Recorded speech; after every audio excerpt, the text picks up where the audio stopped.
2024 के चुनाव से पहले चलिए एक यात्रा हम भी करते हैं। और कैसे करेंगे ये यात्रा? वंदे भारत के साथ। और इसीलिए हम इसको कह रहे हैं वंदे भारत चुनाव यात्रा। हावड़ा स्टेशन से इस वंदे भारत पे चढ़ के पुरी यानी कि जगन्नाथ धाम जो उड़ीसा में है वहां तक जाएंगे। और जाते जाते ट्रेन के अंदर लोगों के साथ बातचीत करेंगे। और वैसे जिन जिन जगहों से ये ट्रेन गुजरेगी, 7 ऐसे जगह हैं जहां से ये वंदे भारत हावड़ा से शुरुआत होने के बाद वो बालासोर, खड़गपुर, भद्रक, कटक, भुवनेश्वर और फिर पुरी तक पहुंचेगी। सिर्फ 6 घंटे 20 मिनट में 500 किलोमीटर की ये दूरी जो है उसको वो कवर भी करेगी। और इसी बीच लोगों के साथ बात करेंगे कि आखिर 2024 के महासंग्राम यानी कि जनरल इलेक्शन से पहले लोगों की अपेक्षाएं क्या है।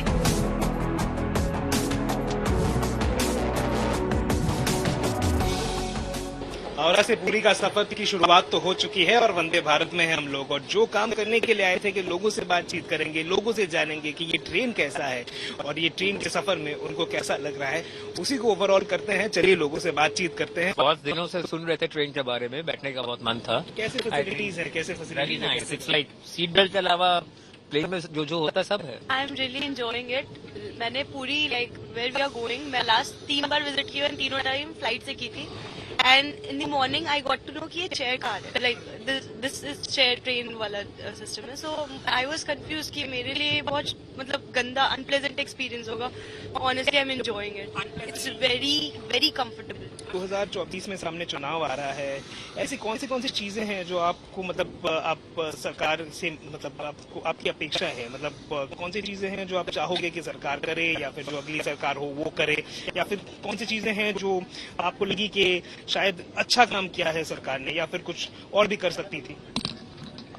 डेवलपमेंट तो थोड़ा बहुत हुआ है, लेकिन और भी मतलब मिडिल क्लास लोग या गरीबों के लिए कुछ सोचना चाहिए, खास के किसान के लिए या कुछ ना कुछ ऑफर वगैरह कुछ होना चाहिए।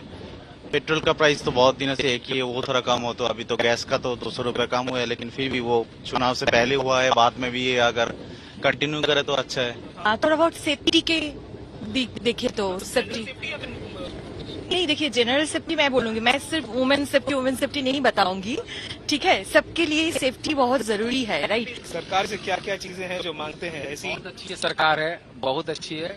पॉपुलेशन इतनी ज्यादा हो गई तो हर आदमी की डिमांड पूर्ति होना है ना मुश्किल है। एक घर में 10 आदमी रहते तो उन्हीं की डिमांड पूरी नहीं कर पाते गार्जियन। तो ये तो 130 करोड़ जनसंख्या लेकर सरकार चल रही है। तो सरकार 130 करोड़ जनसंख्या को खुश कर पाएगी कुछ ना कुछ चीजों से? क्या लगता है? 10 आदमी घर में खुश नहीं रहते तो 130 करोड़ कैसे खुश रहेंगे? जैसे मैं सीनियर सिटीजन हूँ, सीनियर सिटीजन के लिए कुछ अगर वो स्कीम होगा तो अच्छा होगा। कैसे स्कीम? मतलब अगर स्कीम मतलब थोड़ा बैंक का इंटरेस्ट ज्यादा होना चाहिए, उनका मेडिकल फैसिलिटी होना चाहिए।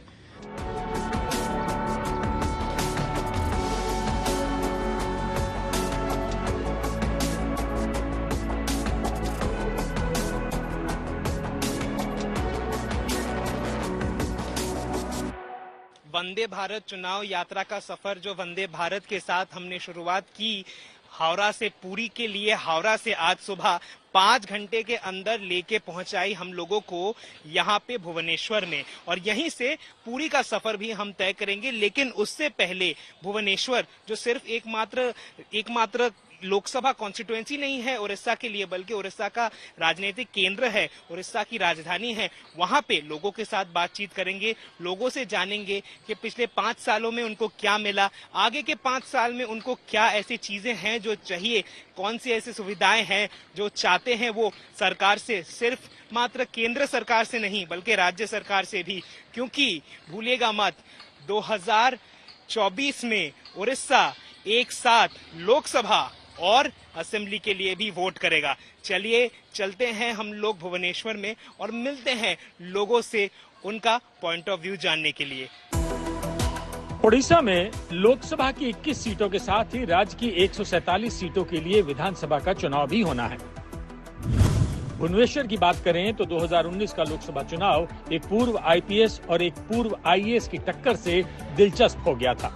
पूर्व आईएएस बीजेपी की उम्मीदवार अपराजिता सारंगी ने पूर्व आईपीएस और बीजू जनता दल के उम्मीदवार अरूप पटनायक को महज 23,839 वोट से हराया था।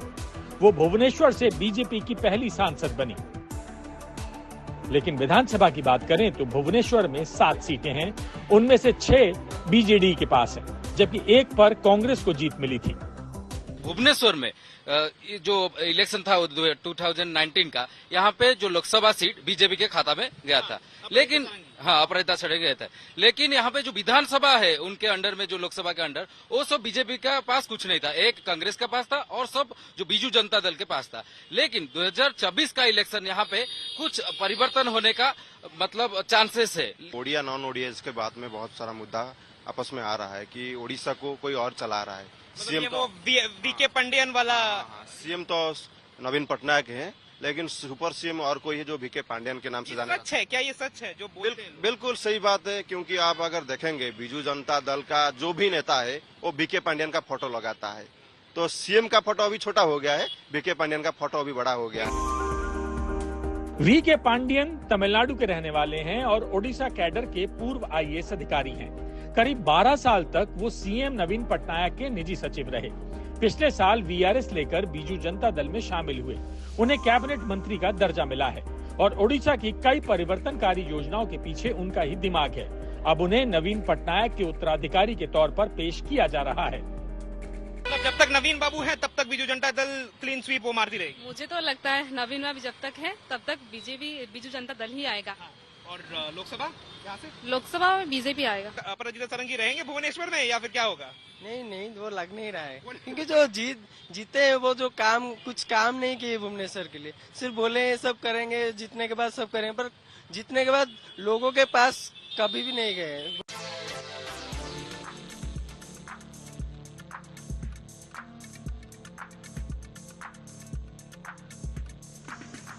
खेलों को बढ़ावा देने में ओडिशा कितना आगे है, ये आप इसी से समझ सकते हैं कि देश के राष्ट्रीय खेल हॉकी का स्पॉन्सर यही राज्य है।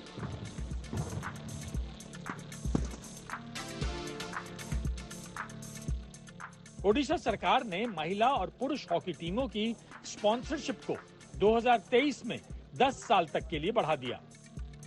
एशियन गेम्स में गोल्ड जीतने वाली पुरुष टीम ने यही तैयारी की थी। एशियन गेम्स में 107 मेडल के साथ सबसे ज्यादा पदक जीतने का इतिहास रचने वाले भारत के खिलाड़ियों की पीठ दिल्ली में पीएम मोदी ने थपथपाई थी। एशियन गेम्स में ये भारत का अब तक का सबसे शानदार प्रदर्शन है। आप सभी इतिहास रच करके आए हैं।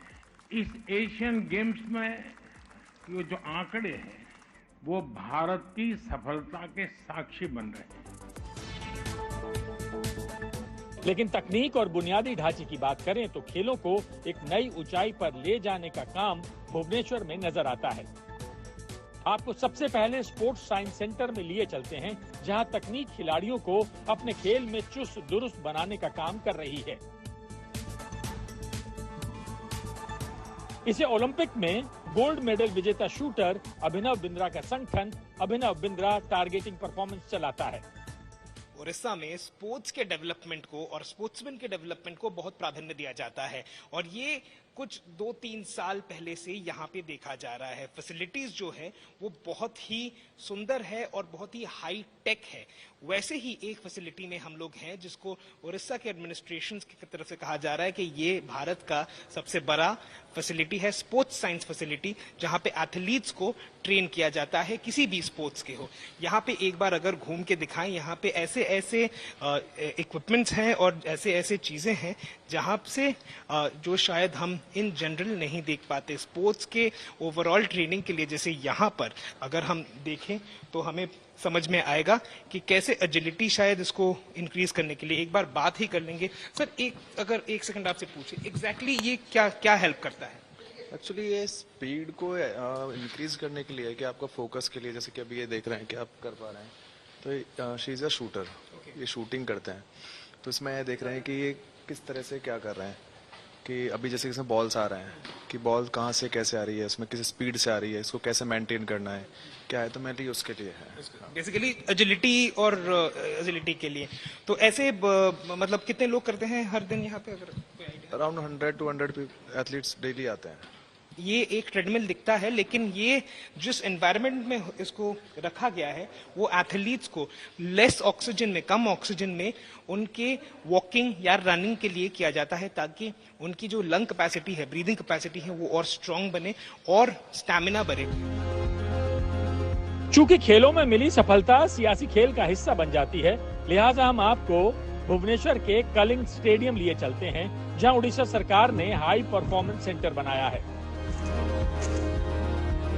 खेलों पर 1300 करोड़ के सालाना बजट के साथ उड़ीसा सरकार नंबर 1 है।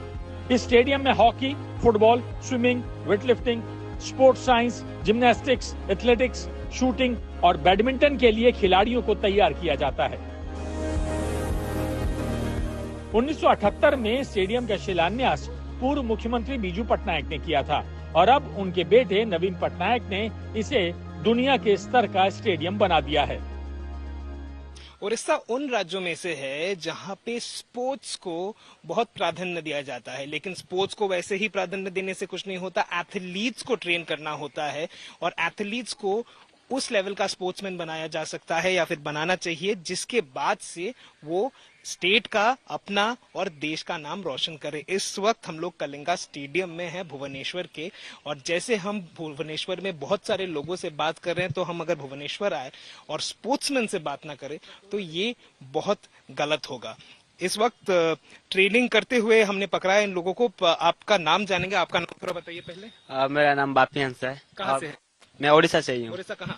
ओडिशा बालेश्वर डिस्ट्रिक्ट से। बालासोर डिस्ट्रिक्ट। आपका? मेरा नाम लालू प्रसाद भोई है। लालू प्रसाद भोई कहाँ से? कलाहांडी। कलाहांडी, उड़ीसा। उड़ीसा से। आप?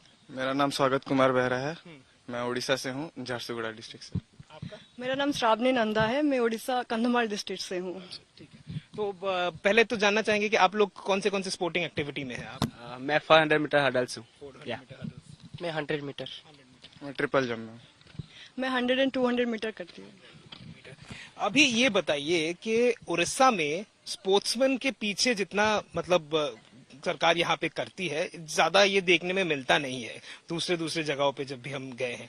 तो यहाँ पे कौन से ऐसे फैसिलिटीज हैं जो आपको हेल्प करती हैं एक बेहतरीन स्पोर्ट्समैन बनने के लिए? आप अगर आपसे शुरुआत करते हैं। ट्रेनिंग फैसिलिटीज बोले तो ओडिशा सरकार और रिलायंस एचपीसी जो सपोर्ट कर रहा है। वहाँ पे क्या होता है, मतलब क्या करते हैं आप लोग ट्रेनिंग में? ट्रेनिंग में वैसे हमारा इवेंट का ट्रेनिंग करते हैं और जो सपोर्ट मिलता है वो फिजियोथेरेपिस्ट, जो स्टाफ सपोर्ट्स और रिहाब के लिए जैसे खेलो इंडिया सेंटर, एपीटीवी भी है, सब कुछ, तो बहुत अच्छा सपोर्ट मिल रहा है। मैं यहाँ से 2003 से हूँ और तभी का भुवनेश्वर कलिंग स्टेडियम और अभी का भुवनेश्वर कलिंग स्टेडियम में बहुत फर्क है। मैं यहाँ पे स्पोर्ट्स हॉस्टल में ज्वाइन किया, जहाँ से मैंने ओलंपिक रिप्रेजेंट किया है 200 मीटर इवेंट में, और कॉमनवेल्थ गेम, एशियन गेम्स, ऐसा सब रिप्रेजेंट किया है। तभी का फैसिलिटीज और आप अभी देख रहे होंगे अभी का फैसिलिटीज में बहुत ही फर्क है।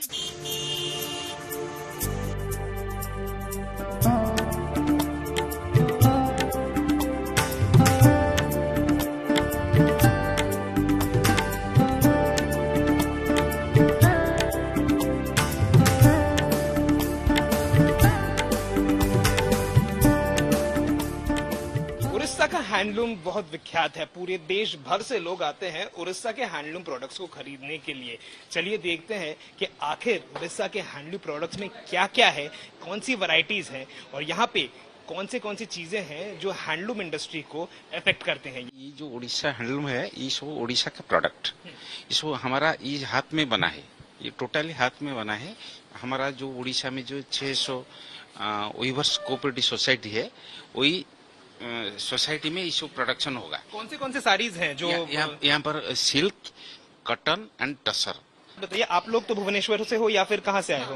अंगुल से आए हैं। वो कितना दूर है भुवनेश्वर? यहाँ से 150 किलोमीटर दूर है। 150 किलोमीटर। क्या करने के लिए? मतलब ये साड़ी खरीदने के लिए आए हैं। 150 किलोमीटर साड़ी खरीदने के लिए आप 150 किलोमीटर से गए हैं? हाँ। पहली बात ये है, अभी हम लेडीजों के बात है, साड़ी और गहने, ये दोनों में सरकार को थोड़ा कम करना चाहिए। वो बहुत ज्यादा दाम हो जाते हैं, हो जाता है ना। मतलब हम लोग अफोर्ड जितना कर सकते हैं उससे बहुत ज्यादा हो गया है, तो वही थोड़ा कुछ भी नहीं है। लेकिन जो माइनर ये के लोग है ना, उसके लिए तो सुने तो हम सबके लिए तो समान हो जाते हैं ना।